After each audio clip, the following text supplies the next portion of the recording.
Hi everybody, today we're going to look at central lines and control limits for our median and range charts. This will be a little different from our other videos because I'm not actually going to find the control limits for you, but I'm going to step you through setting it all up. We'll go to Minitab and we'll also look at our table that we need to use for our coefficients. So like always, we want to start with some data. So I have this data that has 24 subgroups and I have 3 columns, X1, X2, and X3. What we want to do is copy this and go to Minitab. We're trying to find median and range values, so we want Minitab to help us with the median and range. So I'm going to right-click copy and then right-click paste. Notice it kept my subgroup number title, but it didn't keep the names of my other columns. So I'm just going to type in X1, X2, and X3. The first thing I'll find is the median of these groups. So I'll type in median, then I'll click on Calculator. I want to store the values in the median, so I'll double click on C5. Now we're going to go to the functions and we're going to scroll down and look for median. And when you find median, notice there's median and median of rows. We want the median of rows. We'll double click to select it.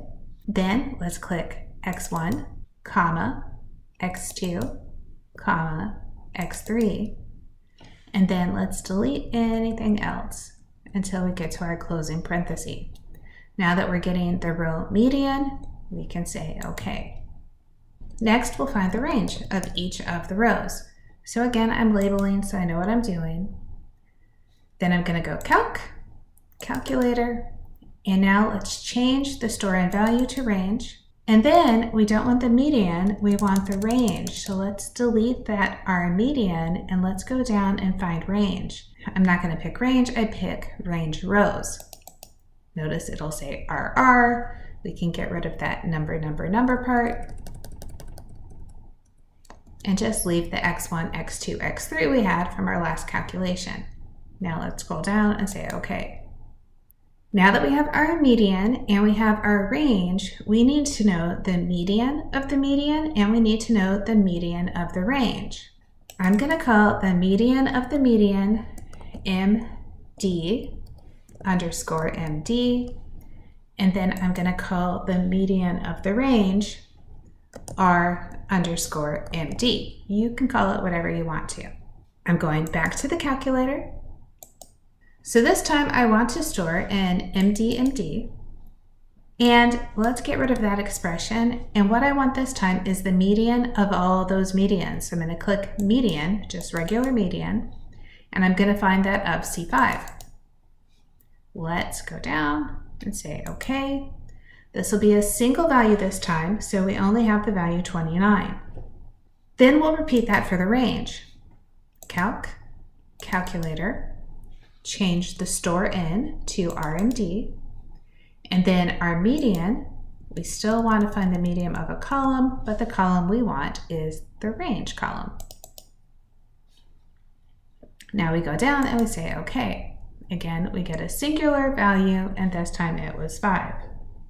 Now you'll want to write down for yourself when you've done this part what your median of the median was and what your range of the median was.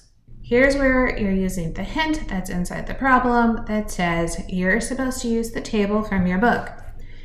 So this says the upper control limit for the median is the median of the median plus A5 times RMD, and then the lower control limit of the median is the median of the median minus A5 RMD.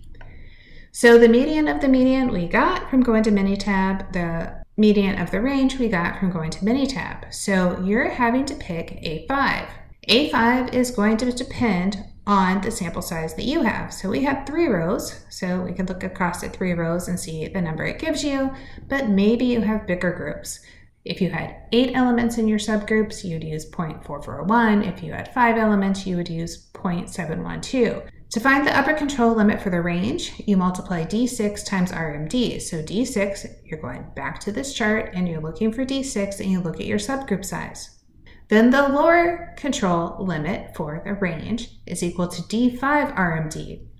Something that's very interesting for this is there's a lot of times that D5 is equal to 0. If you have a 0, that's just going to do 0 times anything is 0. So your lower control limit is probably going to be 0 if you have a small subgroup size.